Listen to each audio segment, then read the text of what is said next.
아멘. 10월 한 달 동안 거룩한 나실인이라는 주제를 가지고 삼손에 대해서 보았습니다. 아마 믿음 생활 아무리 오래 해도 이번만큼 삼손에 관해서 많이 설교를 들어본 적은 아마 없을 겁니다. 4주 동안 지난주까지 설교로 삼손에 관해 했고요. 또 5일간 특별 집회를 통해서 삼손에 관한 그 사이사이의 말씀들을 보았습니다. 그리고 오늘까지 삼손에 관한 말씀을 전합니다. 오늘은 설교 제목이 두 번째 삼손입니다. 그러니까 첫 번째 삼손의 이야기는 지난주에 끝났고요. 오늘 두 번째 삼손에 관한 이야기의 말씀을 전하는데요. 두 번째 삼손은 사실 성경이 없습니다. 그러나 두 번째 삼손의 이야기는 성경에 이어집니다. 오늘 말씀에 보면 사무엘의 어머니 한나가 등장을 합니다. 한나의 기도, 우리가 유명한 기도죠. 아들을 주시면 아들을 하나님께 일평생 바치겠습니다. 우리가 거기까지만 생각을 합니다만 한나의 기도는 오늘 말씀에 나와 있는 것처럼 서원하면서 기도하죠. 여호와여, 만군의 여호와여, 만일 주의 여종의 고통을 돌보시고 나를 기억하사 주의 여종을 잊지 아니하시고 주의 여종에게 아들을 주시면 내가 그의 평생에 그를 여호와께 드리고 삭도를 그의 머리에 대지 아니하겠나이다. 뭔가 삼손의 이야기와 좀 일치가 되는 부분이 나오죠. 아들을 주시면 여호와께 드리고 삭도를 머리에 대지 않겠습니다 라는 기도를 하나님께 드립니다. 이 삭도를 머리에 대지 않겠다라고 하는 이 말씀은 사사기 13장에 삼손의 어머니가 임신하기 직전에 하나님께서 주의 사자를 보내셔서 말씀하신 말씀이죠. 보라, 네가 임신하여 아들을 낳으리니 그의 머리 위에 삭도를 대지 말라. 이 아이는 태에서 나옴으로부터 하나님께 바쳐진 나실인이 됨이라. 삼손이 임신될 때 여호와의 사자를 통해 하나님께서 말씀하신 말씀이 지금 한나의 간절한 그 소원의, 마음의 소원의 간구 속에 담겨 있습니다. 그것은 머리를 삭도를 대지 않겠다, 즉 평생 나실인으로 키우겠다라는 말씀입니다. 이게 과연 우연의 일치일까? 삼손의 출생 이야기와 연결된 이야기가 한나의 서원 기도에 나온 것이 이게 우연의 일치일까? 물론 우연의 일치 같긴 합니다만, 그러나 이것은 한나로 하여금 하나님께서 서원하게 하신 내용입니다. 누가 한나의 마음속에 이러한 서원의 기도를 드리게 하셨을까? 감동을 주셨을까? 하나님이에요. 결국 하나님이 기다린 거죠. 삼손이 그 한나가 기도를 오랫동안 합니다. 우리가 기도를 오래 하다 보면요, 기도가 정리가 됩니다. 그리고 기도를 이끌어 가시는 하나님의 은혜 가운데 진짜 하나님이 원하시는 기도를 하게 되어 있어요. 이 한나가 처음에는 아들 주시옵소서 이렇게 기도했겠죠. 그러나 어느 순간부터 하나님께 드리겠습니다라고 기도를 하고, 어느 순간부터인지는 모르겠습니다만 삭도를 그의 머리에 대지 않겠다, 즉 나실인으로 하나님 일평생 키우겠습니다. 근데 이게 하나님께서 기다리시는 기도 제목이었어요. 사실 이게 하나님께서 기다리시는 거죠. 누가 이 소원을 품고 누가 이러한 기도 제목을 가지고 기도할 것인가 기다렸고, 때가 되었을 때 하나님께서 이 한나의 간구를 들으셔서 한나가 이제 드디어 아들을 낳은 거예요. 그 아들의 이름이 사무엘이죠. 하나님께서 들으셨다, 뭐 이런 뜻인데요. 뭐 여러 의미가 있습니다, 이름에는. 그런데 보세요, 이렇게 한나가 간구해서 드디어 사무엘을 낳았다는 얘기가 성경에 나오는 얘기가 아니라 드디어 나실인이 태어났다 얘기를 하고 있는 겁니다. 사무엘의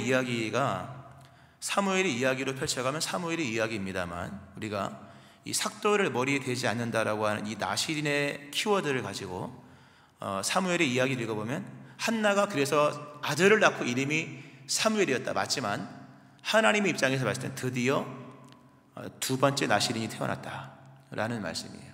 그러니까 사무엘은 나실인입니다. 나실인이 태어난 거예요. 이게 바로 삼손, 그 사무엘에 관한 말씀입니다. 성경에는요, 특별히 사사시대에 보면 나실인이 두 번 등장합니다. 사사시대가 350년이거든요. 350년이라는 긴 기간 동안에 나실인은 딱 두 명밖에 없어요. 한 명이 삼손이에요. 그리고 또 한 명이 사무엘입니다.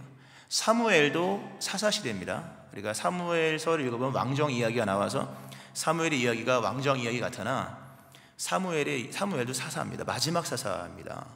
첫 번째 나실인은 삼손이었고 두 번째 나실인은 사무엘이었습니다. 오늘 참고로 설교 말씀 잘 들으셔야 돼요. 그 삼손과 사무엘이 왔다 갔다 하거든요. 그래서 헷갈릴 수 있고요. 또 저도 헷갈릴 수 있는데요. 잘 들으시기 바라고요. 그러니까 둘 다 나실인이었다는 거죠. 근데 최후의 사사기상에서의 최후의 사사가 삼손이었는데 그도 나실인이었고, 실제로 사사 시대를 종결했던 사람이 사무엘이었는데 그도 나실인이었다. 이건 우연의 일치가 아니라 하나님의 계획이었다는 거예요. 근데 우리가 알다시피 첫 번째 나실인이었던 삼손은 실패합니다. 물론 하나님께서 그를 돌봐주셨죠. 그래서 믿음에서는 성공했습니다. 그래서 명예의 전당 히브리서 11장에 그의 이름이 올라가 있으나, 그럼 우리가 알아야 될 것은 믿음 지키고 천국 가면 끝이냐? 아닌 거죠. 삼손이 하나님 잘 믿고 천국 가게 하시기 위해서 나실인으로 태어나게 하신 것이 아니잖아요. 그로 하여금 하나님께서 시대 가운데, 역사 가운데 일을 행하시기 위해서 하나님께서 나실인으로 태어나게 하신 거거든요. 우리가 믿음만 지키고 천국 간다, 이거 썩 좋은 건 아니에요. 물론 그거는 제일 중요한 거지만 믿음을 지켜야 되고 나의 달려갈 길을 맞춰야 되고 선한 싸움도 싸워서 승리도 만들어 놓고 가야 되는 거예요. 삼손은 나실인으로 태어나서 여러 방탕과 방황의 길을 걷고 은총 가운데 믿음의 사람으로 인침받아서 영광을 돌리긴 했으나, 그 삼손의 본연의 그 시대를, 블레셋으로부터 이스라엘을 구원하는 그 본연의 사역에 대해서만큼은 충만하진 않았어요. 그러니까 믿음으로는 히브리서 11장에 들어가 있으나 하나님에게는 좀 아쉬운 게 사실 있는 거예요. 그러니까 두 번째 나실인, 마치 두 번째 삼손이죠. 알고 보면 등장했던 사람이 사무엘이었는데요. 이 사무엘과 삼손의 차이는요 엄청나게 큽니다. 성경을 보면요, 힘이 센 삼손은 언제나 혼자였습니다. 성경에 보면 삼손이 누가 두 명과 더불어 싸웠다는 얘기가 없어요. 언제나 혼자 싸웁니다.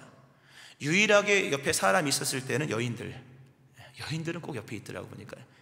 근데 단 한 명의 옆에 동역자가 없이 살았던 사람이 삼손이었습니다. 물론 힘이 세니까 없는 게 낫게 차라리 그래서 그런지 모르지만, 삼손은 언제나 혼자였으나 사무엘은요 온 백성이 따랐다고 성경에 나옵니다. 또 삼손은 수천 명의 적을 이김으로 인하여 승리를 이스라엘에게 안겨줬다면, 사무엘은 암흑 속에 있던 이스라엘에게 빛을 안겨줍니다. 이게 중요한 얘기입니다. 빛을 안겨줬다. 삼손은 승리를 안겨줬으나 빛을 끌어오지 못했어요. 원래 삼손의 이름이 태양이라는 뜻인데 하나님은 삼손을 통해서 이스라엘에게 어둠을 제하고 빛을 비춰주시기를 원했던 거거든요. 근데 그것까지는 못했잖아요. 승리는 몇 번 가져왔으나, 그러나 두 번째 삼손이라고 말할 수 있는 두 번째 나실인 이 사무엘은요 이스라엘 역사 속에 빛을 비춰 새로운 시대를 열었다는 거예요. 더욱이 힘이 세었던 삼손은 장렬한 전사와 더불어서 사사의 사역이 종결됩니다. 자신의 죽음과 더불어서 끝이에요. 후계자도 없어요. 그러나 한나의 아들 사무엘은 사사의 직분에서 물러나면서 끝이 아니라 새로운 지도자를 세웁니다. 사울왕을 세웠고 다윗에게까지 기름을 부어서 이스라엘이 앞으로 나아갈 미래와 방향을 쫙 열어놓는 거예요. 이게 대단한 거예요. 나만 믿음 생활을 잘하고 끝하고 내가 죽으면서 모든 게 끝나면 그건 좋은 건 아니잖아요. 삼손은 자기 죽음과 더불어서 끝났습니다. 그러나 사무엘은 사사의 직분에 물러나면서 새로운 시대를 열어가는, 그래서 어떤 사사 시대와 왕정 시대를 연결하는 어떤 하나의 어떤 교두보 같은 역할을 하는 사람이었죠. 그래서 사무엘을 통해서 이스라엘 역사가 완전히 달라져요. 특별히 이 영향력의 기간을 비교해 봤을 때 삼손은 20년간 사사로 활동했다. 삼손이 사사로서 영향력을 끼친 기간은 20년이에요. 물론 그 짧은 기간은 아닙니다. 그러나 사무엘의 영향력은요 어렸을 때부터 죽는 날까지. 일수 계산을 안 해봤습니다만 아마 그 일수 계산을 가능할 수 있게 해본, 나름의 측정을 해보면요 이스라엘의 역대 지도자들 중에 아마 사무엘처럼 긴 시간 동안 한 나라를 이끌었던 지도자는 없었습니다. 모세는 40년이었고 다윗도 40년이었고 다 웬만큼 하면 40년, 아주 훌륭한 사람 40년인데, 사무엘은요 어렸을 때부터 주의 일을 했던 이 엄청난 일을 이룬 겁니다. 그러므로 이게 새 시대가 열리는 거거든요. 보세요. 그러면 질문이 생기죠. 이쯤 하면 첫 번째 나실인 삼손과 두 번째 삼손이라 불리는 이 사무엘, 도대체 무슨 차이가 이렇게 큰 걸 만들어냈을까? 이 분명히 무슨 차이냐라고 하는 거죠. 간단하게 얘기하면 일단 뭐 하나님을 경외하는 믿음이고요. 기도가 달랐다는 거예요. 여러분 성경에 보면 삼손이 기도했던 내용이 나옵니다. 몇 번 기도했을까요? 물론 성경은 모든 걸 다 기록하지는 않은 거니까요. 요약한 거니까. 그러나 중요한 건 기록했거든요. 삼손은 일평생에 2번 기도한 게 나와요. 하나는 에나골에 싸움하고 나서 탈수 현상으로 죽게 됐을 때 여호와여 부르지 기도하면서 하는 내용 나오죠. 또 한 번 죽기 직전에 장렬한 현사였을 때 이번만 나를 강하게 하사. 근데 희한하게 거기다 그런 기도문이 나올 때 그 밑에만 기도문이 있고 나서 그 밑에만 삼손이 사사로 20년간 활동했다. 이렇게 기도할 때만 활동인 거 알고 보면요. 여하간 삼손은 20년간 주의를 하면서 성경에 2번 기도한 걸로 나옵니다. 그럼 사무엘은 몇 번 기도했을까요? 사무엘은요, 1번, 2번으로 얘기할 수 있는 기도의 사람이 아니에요. 사무엘은 일평생 기도하는 사람이에요. 그는 심지어 이렇게 얘기합니다. 나는 너희를 위하여 기도하기를 쉬는 죄를 여호와께 결탄코 범죄하지 아니하고 선하고 의로운 길로 너희를 가르치고 인도할 것이다. 이게 기도의 급이 다른 거예요. 삼손은 진짜 죽게 될 때만 2번 기도했어요. 근데 사무엘은 일평생 기도했고, 심지어 기도하기를 쉬는 것은 죄를 짓는 것이다. 기도하지 않는 것이 죄라고 말할 수는 없지만 기도하지 않는 것 자체가 뭡니까? 여러 의미를 담으면 그건 죄가 되는 거예요, 사실요. 그러니까 사무엘은 일평생 기도하는 사람이었습니다. 실상 우리가 이 사무엘을 약간 저평가됐어요. 근데 하나님은 사무엘의 어떤 그 역할을 아시지 않습니까? 우리가 오늘 교동문에도 읽었습니다만 사무엘의 역할과 역량과 그가 이루었던 일은 모세와 견주입니다. 모세가 출애굽을 시켰잖아요. 새 시대를 열었잖아요. 430년 압제 기간을 종식시키고 출애굽을 시켰다면 사무엘도 350년의 사사 시대를 종식시키고 새 시대를 열었던 거예요. 그러니까 모세와 사무엘을 견줍니다. 같이. 그리고 아론과 사무엘을 같은 급으로 둬요. 아론이 누구냐? 모세의 동생이죠. 형님인데 이런 의미가 있습니다. 하나님의 성소가 이 광야 가운데 거해지고 했을 때 하나님을 대면할 수 있는 유일한 사람이 아론이었어요. 그 60만 3,550명이잖아요. 그 사람들 중에 가장 거룩한 사람이 누구냐? 성경상으로 그 시대에 아론이에요. 가장 거룩한 사람이 아론이고 가장 위대한 리더, 영도자가 모세예요. 성경은 모세와 아론과 사무엘을 같은 급으로 놔요. 시편 99편 6절에 보면 그의 제사장들 중에는 모세와 아론이 있고 그의 이름을 부르는 자들 중에는 사무엘이 있도다. 그들이 여호와께 간구하며 응답하셨도다. 대단한 얘기예요. 모세와 아론과 사무엘을 같이 엮어가는 거예요. 대단한 위치예요, 사무엘은. 근데 그 비결이 뭐냐? 그들이 여호와께 간구하며 응답하셨다. 이렇게 사무엘이 큰 역할을 할 수 있었던 것은 기도를 쉬지 않았기 때문이에요. 쉬지 말고 기도하시기를 축원합니다. 이 차이가 삼손과의 차이, 기본적인 차이입니다. 이건 기본적인 얘기예요. 평생 2번 기도한 사람과 죽는 날까지 기도한 사람은 다르죠. 어쩌다 한 번 기도하는 사람과 날마다 새벽 기도하는 사람이 같다면 하나님 이상한 거예요. 이거는요. 다를 수밖에 없는 거죠. 날마다 주를 신뢰하고 의지하여 기도하는 사람과 밥 먹을 때만 기도하는 사람이라면 이건 다를 수밖에 없는 거예요. 달라야 정상인 거예요. 사무엘과 삼손은 같을 수가 없어요. 왜? 기도가 달라요, 벌써. 그러나 무엇보다 가장 큰 차이는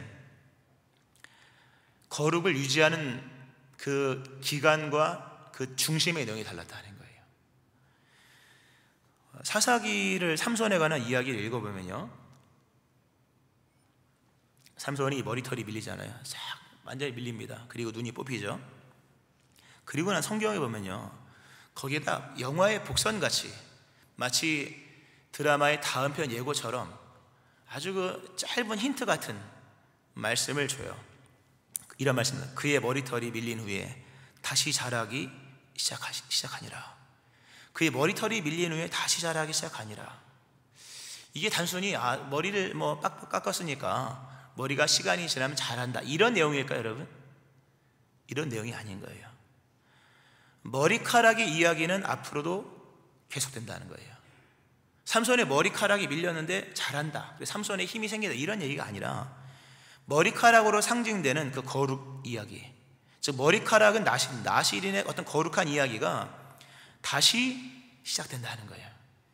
이 복선이에요. 이건 사무엘서의 복선 같은 거예요. 그의 머리털이 밀린 후에, 삼손의 머리털이 밀렸지만 다시 자라기를 시작하니라. 머리카락의 이야기는 계속 이어질 거다. 그 이야기가 누굽니까? 바로 사무엘의 이야기예요. 이 중요한 얘기입니다. 하나님께서 삼손에게 원래 힘이 센 삼손에게 좀 이루고자 했던 것이 컸어요. 기대가 컸습니다. 기대는 컸으나 삼손이 다 이루지 못했죠. 하나님의 못다 이루신 이야기가 있는 거예요. 삼손을 통해서 이루고자 하시는 이야기가 있었는데 삼손이 이제 믿음으로 구원을 받았으나 일은 못 이루었잖아요. 큰 승리는 못 이루었지 않습니까? 그러니까 하나님의 못다 하신 이야기가 남아 있는 거예요. 아직 하나님의 아쉬운 장면. 하나님은 그 아쉬운 이야기를 다시 펼쳐나갈 것이다. 이 복선이에요. 이건 이 머리카락 이야기가 나중에 한나로부터 등장하는 거예요. 한나가 하나님 주의 여종에게 아들을 주시면 내가 그의 평생에 그를 여호와께 드리고 삭도를 그의 머리에 대지 아니하겠나이다. 이건 우연의 일치가 아닙니다. 이건 하나님께서 이 머리카락으로 상징되는 이 거룩함의 이야기를 앞으로 써내려갈 것이며, 그리고 하나님의 이야기는 거룩함이라는 주제로만 이어진다라는 것을 말씀해 주고 있는 거예요. 이게 중요한 이야기죠. 여러분, 우리 인생 속에 머리카락에 삭도를 대지 않는다라고 하는 것, 인생을 살다 보면요, 우리가 손댈 게 있고 손대지 말아야 될 것이 있습니다. 손으로 수고할 게 있는가 하면 손대지 말아야 될 것이 있는 거예요. 여러 가지가 우리에게 자유로 주어졌으나 손대지 말아야 될 것은 마치 나실인에게 머리카락에 손을 대면 안 되는 것처럼, 성도가 하나님의 백성으로 의롭다 인정받았으면 그 의에 관한 한, 거룩에 관한 한은요, 함부로 손대거나 하면 안 됩니다. 부여받은 그대로의 어떤 거룩함의 모습을 지켜나가는 것, 이 영적 싸움의 실체이며 이게 신앙의 핵심이라는 거예요.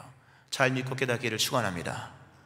이 머리카락에 대한 부분들을 잘 지켰던 사람은 사무엘이고, 머리카락을 하나님을 배신하는 듯 하면서 비밀을 발설하고 머리가 밀린 사람이 삼손인 거예요. 이 두 차이가 결국 한 사람의 인생, 두 사람의 인생이 이 차이가 나게 되었다는 거죠.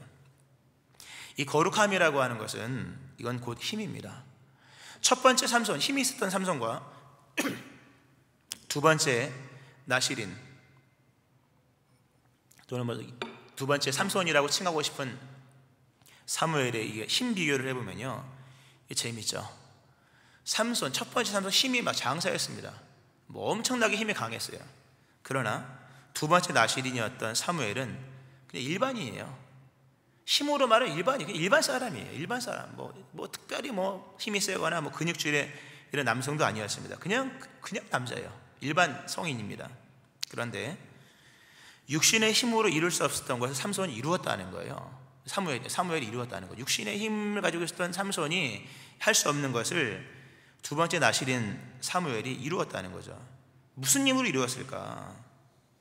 거룩함이에요, 여러분. 사무엘의 인생을 이렇게 가만히 살펴보면 사무엘은요, 기적 한 번 일어나지 않았어요. 모세 기적 엄청나게 행했죠. 엘리야 기적 엄청나게 행했죠. 그렇죠? 또 여호수아도 기적도 일어나지 않습니까? 그 요단도 가르고. 근데 사무엘의 인생 속에는 기적이 없어요. 기적도 없는데 위대한 역사를 펼쳐갔습니다. 우리는 너무 이렇게 요행적인 걸 바라요. 기적이 일어나고, 물론 기적은 일어납니다. 하나님의 주권 속에서 죽을 자가 살아나고 병자가 일어나고, 하나님이 역사의 주관자니까 거침이 없는 거지만, 사무엘을 보세요. 그의 인생에 기적이 일어났는가? 기적이 없어요. 그럼에도 모세 같은 역할을 했고 엘리야 같은 역할을 했으며, 역사적으로 봤을 때 흩어진 12지파를 하나로 모으는 엄청난 일을 했거든요. 목자 같은 일을 했고, 그리고 자기 소견에 옳은 대로 살아갔던 그 350년의 그 악습 전통이, 이스라엘이 350년간 무너졌던 이유는 자기 소견에 옳은 대로 살아갔던 그 썩어져가는 구습을 사무엘이 다 백성들의 회개, 거국적 회개, 미스바 대성회를 통해서 자기 소견 다 버리게 만든, 그리고 새 시대가 만들어진 이 일을 기적 한 번 없이, 그리고 그 힘센 힘 한 번 없이 일을 했다는 거예요. 그 힘의 비결은 거룩함이었다는 거예요. 거룩은 기적보다 강하고, 거룩은 육체의 힘보다 강하며 어떤 군사력의 힘보다 강해요. 왜냐하면 거룩한 인생 속에는 하나님이 함께 하시기 때문이에요. 이게 중요한 얘기입니다, 여러분. 거룩함이 왜 중요하냐 할 때, 거룩함은 곧 하나님과 동행하기 위한 절대적인 조건이고 유일한 조건이기 때문이에요. 하나님이 돈 많은 사람하고 동행할까요, 여러분? 하나님이 시험 봐서 60점 이상 되는 사람하고 동행할까요? 얼굴 평가, 얼굴 예쁘면, 옷 잘 입으면 다 인간적인 얘기예요, 여러분.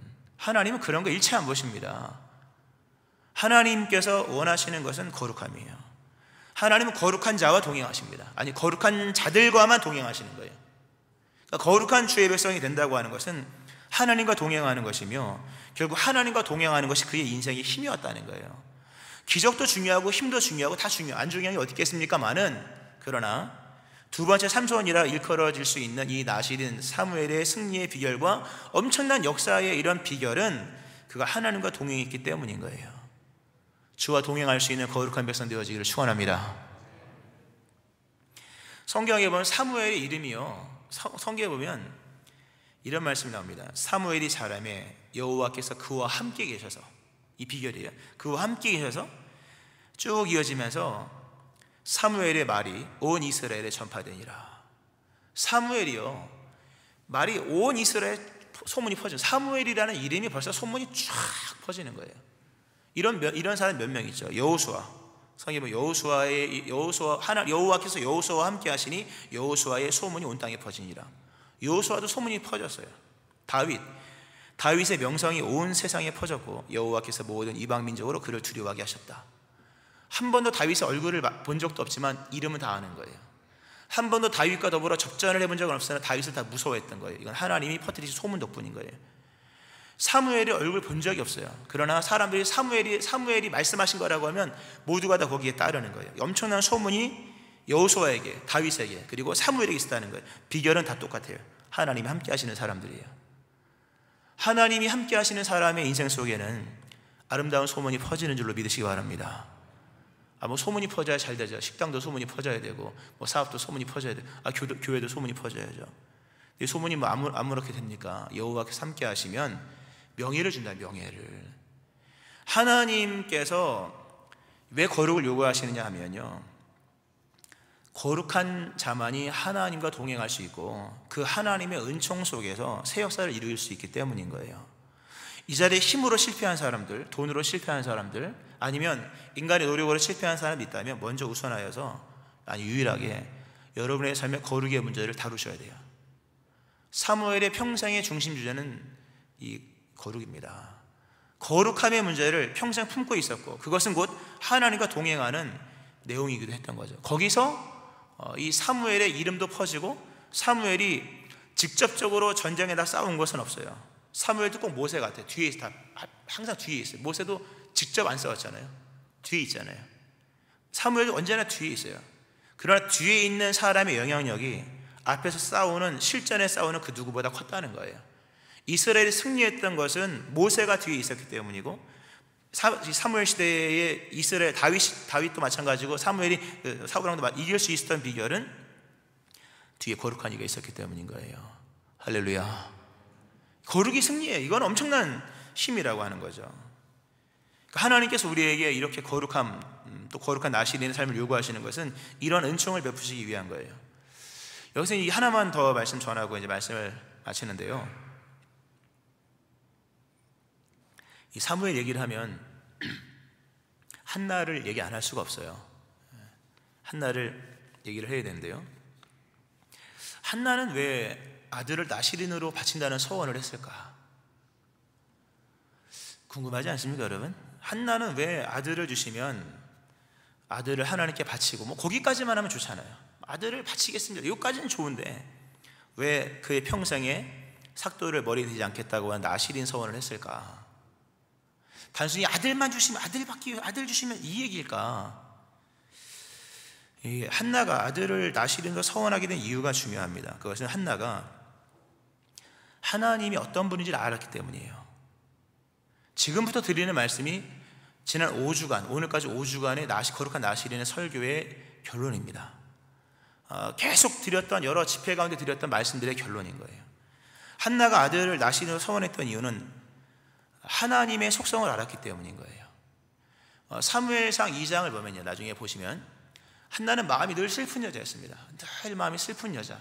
근데 하나님께 응답받고 아들 난 다음에 그가 슬픈 여자가 기쁨의 여자로 바뀌어요. 그래서 노래를 불러요. 근데 한나의 노래 중에 이런 내용이 나옵니다. 여호와와 같이 거룩하신 이가 없으니 이는 주밖에 다른 이가 없고 우리 하나님 같은 반석도 없으십니다. 잘 들어보세요. 하나님을 찬송을 하는데 아들 주심을 감사합니다, 이런 내용도 뭐 이렇게 보면 없지 않아 있긴 해요. 간접적이지만. 그러나 여호와 같이 거룩하신 이가 없다, 주밖에 다른 이가 없다. 즉 하나님은 거룩하신 분이다. 한나는 하나님이 어떤 분인지를 정확히 알았어요. 그래서 이게 가능한 거예요, 여러분. 믿음이 있다 하여도 정확한 지식이 없으면 그 미신입니다, 여러분. 하나님이 누군지도 모르고 섬기는 건 미신. 그 350년 동안 미신적 행동을 했던 거예요. 믿는다고 했지만 다 자기 소견에 오른 대로, 진리를 떠나서 믿는다고 말했지만 그건 자기 소견에 오른 대로 갔기 때문에 미신에 불과한 거예요. 미가의 신상 같은 그 미신적인 행동들은 계속 있었던 그 사사시대예요. 원인은 한 가지, 하나님 누군지를 몰랐기 때문이에요. 믿음은 있는데 지식이 없으면 그 미신이에요. 반대도 마찬가지죠. 지식은 있는데 믿음이 없으면 그건 철학에 불과한 거예요. 믿음은 반드시 지식이 동반되어야 돼요. 한나가 믿음이 좋았죠. 기도했잖아요. 근데 한나는 하나님이 어떤 분인지를 아주 정확히 알았어요. 하나님은 바로 거룩하신 분이다. 여기서 한나가 왜 아들을 나시린으로 서원했을까? 사실 한나는요, 우리 이렇게 생각합니다. 한나가 서원을 한 이유는 자기 아들이 한 시대를 구원하고 한 나라를 세우고 역사를 일으키고 뭐 이렇게 큰 비전을 가지고 아들을 바치겠습니다, 이런 줄 알고 있지만 한나가 그걸 알았을까, 여러분? 그건 아니고 하나님의 계획 속에 있었을지 모르지만 한나는 그런 의도가 아니었어요. 한나는 아주 순수한 의도입니다. 하나님이 거룩하시니 내게 주실 그 아들이 하나님과 가장 친밀한 사람이 되기를 원하는 거예요. 거룩하신 하나님과 가장 가까이 있는 사람이 바로 내 아들이 되기를 원하는 거예요. 거룩하신 하나님과 거룩하게 헌신된 나시린의 이 아들이 일평생 동행하기를 바랬던 거예요. 다른 이유는 없는 거예요. 너무 중요한 얘기입니다. 뭐 욕심 부려가지고 나시린 이게 아닌 거예요, 여러분. 거룩한 나시린이 되어야지만 내 아들이 일평생 가장 아름답고 귀하신 거룩하신 하나님과 동행이 가능하기 때문에 한나의 마음은 그 순전한 그 마음이에요. 사무엘이 이 경건함과 거룩함을 유지하면서 어렸을 때부터 죽는 날까지 거룩하신 하나님과 일평생 동행하기를 원하는 그 하나의 마음, 진짜 아름다운 마음이죠, 여러분. 우리가 왜 거룩해야 될까, 여러분? 뭐 사업이 잘 되고 애가 잘 되고 좀 내려놓으세요, 좀. 우리가 거룩해야 되는 이유는 하나님이 거룩하시고 그 하나님이 우리와 함께 있기를 원하시기 때문이고, 우리도 하나님 옆에서 있을 수 있는 비결이 거룩함에 있기 때문인 거예요. 근데 보세요, 한나는 정말 순전했어요. 내 아들이 거룩하신 하나님과 일평생 동행하는 거룩한 나시린 되면 난 그걸로 족합니다, 이렇게 하나님께 서원했는데 하나님은 이 삼손을 귀한 그릇으로 쓰십니다. 이렇게 삼손처럼 멋있게 이렇게 사무엘처럼 멋있게 쓰여진 사람이 없어요. 긴 시간 동안 시대를 변화시키고 왕을 2명이나 세우고 엄청난 역사를 행하잖아요. 마음의 쓴뿌리를 다 뽑아내고 역사의 관습을 다 무너뜨린 엄청난 역사를 했던 것, 이게 사무엘이잖아요. 이것이 가능했던 것은 사무엘이 거룩했기 때문이에요. 성경에 보면 디모데후서 이런 말씀이 있습니다. 그러므로 누구든지 이런 것에서, 이런 세상의 온갖 더러운 것들, 이런 것에서 자기를 깨끗하게 하면 귀히 쓰는 그릇이 되어 거룩하고 주인의 쓰심에 합당하며 모든 선한 일에 준비함이 되리라. 인생이 잘 되기 위해서 필요한 것들은 많은 게 아닙니다. 거룩함을 준비하셔야 돼요. 할렐루야. 거룩하게 되면 쓰시기 합당한 그릇이 되는 거예요, 여러분. 하나님의 준비된 그릇이 되면 거기에다 뭐 온갖 넣어주시는 거죠. 그러면 되는 거예요.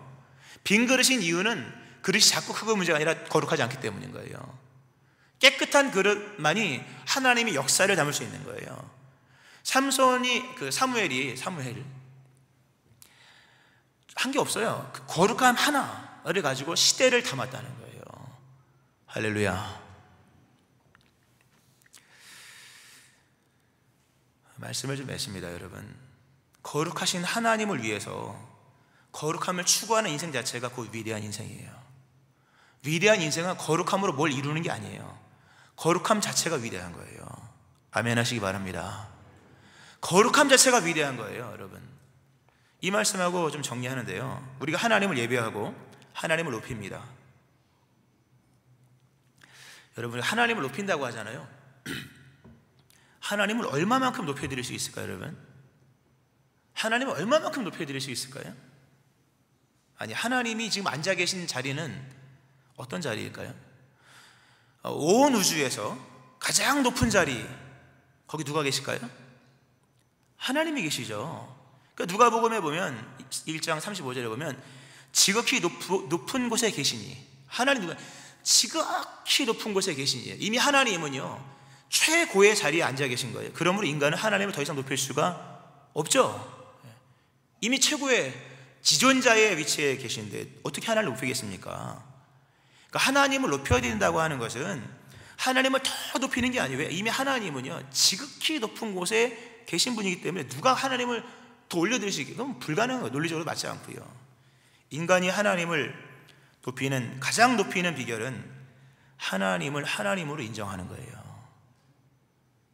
하나님을 하나님으로, 지존하신 분을 지존하신 분을 인정하는 게 인간이 하나님을 높여드릴 수 있는 최고의 방법이에요. 왜? 인간은 더 이상 하나님을 높여드릴 높은 자리도 없고요, 높일 수 있는 방법도 없는 거예요. 하나님에 대한 아름다운 고백도 마찬가지예요. 여러분 세상에서 가장 아름다운 단어가 뭐라고 생각하십니까? 아름다운 단어, 아름다운 이름, 아름다운 용어 뭐라고 생각하십니까? 꽃이라는 이름도 아름답고 사랑도 아름답고 아름다운 단어 많죠.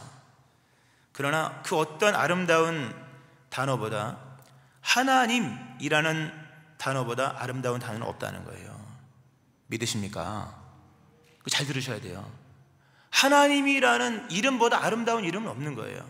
우리는 자꾸 하나님 앞에 무슨 수식을 무슨 하나님 붙이지만, 하나님은 하나님 고유의 그 하나님, 이 한 단어가 가장 아름다운 단어예요. 사실요, 그보다 더 아름다운 단어가 없는, 거기다 뭘 자꾸 붙이는 것은요 덧대는 거예요. 사실요, 완전하신 분에다가 자꾸 뭘 덧대는 거는요 완전을 손실시키는 거예요. 그러니까 인간이 하나님께 드릴 수 있는 최고의 고백은 하나님을 부르는 거예요. 그냥 하나님. 근데 하나님의 속성이 있죠. 그것은 거룩이잖아요. 우리가 물론 전능도 있고 다 있습니다만, 하나님께서 받으실 가장 최고의 아름다운 단어는 거룩하신 하나님이에요. 한번 따라 하시겠습니다. 거룩하신 하나님. 그것보다 아름다운 단어는 없어요. 인간이 만들 수 있는, 아무리 문장력이 좋고 아무리 많은 어휘가 있고 국문가를 나오고 아니면 무슨 영문가를 나오고 해도, 인간이 하나님께 만들어낼 수 있는 최고의 단어는 이 하나예요. 거룩하신 하나님, 이거예요. 예수님께서 주기도문에서 가르친 첫 번째 기도가 뭡니까?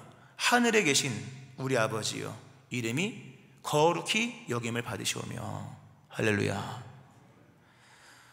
하나님을 높이는 최고의 방법은요 거룩하신 하나님인 거예요.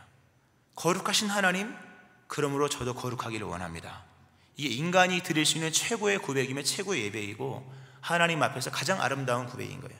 다른 것들 이렇게 수많은 내용 붙여도요 거룩하신 하나님 없잖아요. 이거만큼 아름다운 단어가 없는 거예요. 그 스랍들의 찬양이 뭡니까? 거룩하다 거룩하다 거룩하다잖아요. 할렐루야. 거룩해야 됩니다. 그러나 누구도 자신의 힘으로는 거룩할 수 없습니다. 그래서 예수님을 믿어야 됩니다. 예수님을 그래서 믿어야 되는 거예요. 예수님은 하나님께서 우리를 거룩하게 하시기 위하여 보내신 하나님의 거룩이에요. 예수는 하나님으로부터 나와서 우리에게 지혜와 의로움과 거룩함과 구원이 되셨다. 고린도서 1장 30절 말씀이고요. 히브리서에 나오죠. 그 후에 말씀하시기를 보시옵소서, 예수님께서 내가 하나님의 뜻을 행하러 왔나이다 하셨으니, 이 뜻을 따라 예수 그리스도의 몸을 단번에 들이심으로 말미암아 우리가 거룩함을 얻었노라. 예수님 안 믿으시는 분이 있다면 예수님 믿으셔야 돼요. 믿으시는 분이 있다면 복음 위에 살아야 됩니다. 손댈 게 있고 손대지 말아야 될 것이 있습니다. 하나님께서 그리스도 예수 안에서 우리에게 허락하신 거룩은 손대지 말아야 될, 삭도를 대지 말아야 될 거룩한 나시린의 머리와 같은 거예요. 이 거룩함을 그리스도 예수 안에서 잘 유지해야 되는 거예요. 이 말씀 읽어드리고 마치는데요, 전에 악한 행실로 멀리 떠나 마음으로 원수가 되었던 너희를 이제는 그의 육체의 죽음으로 말미암아 화목하게 하사 너희를 거룩하고 흠없고 책망할 것이 없는 자로 그 앞에 세우고자 하셨으니 만일 너희가 믿음에 거하고 터 위에 굳게 서서 너희 들은 바 복음의 소망에서 흔들리지 아니하면 그리하리라. 그리스도 예수의 십자가 은총 아래 거하고 일평생 거룩한 나시린으로 살아가는 주의 백성 되어지기를 주의 이름으로 축원합니다. 아멘. 기도하시겠습니다. 하나님 아버지, 일평생 삭도를 머리에 대지 않았던 두 번째 삼손 사무엘처럼 일평생 예수 그리스도 안에서 주신 거룩함을 온전함으로 유지하며 나가는 저희를 되게 하여 주옵소서. 예수를 믿지 않는 사람이 있다면 믿을 수 있게 하여 주시고, 믿는 사람이라면 이 거룩함을 그리스도와 더불어서 십자가 은총 속에서 일평생 간직하면서 거룩하신 하나님과 동행하는 이 시대의 나실인 되게 하여 주옵소서. 예수님의 이름으로 기도합니다. 아멘.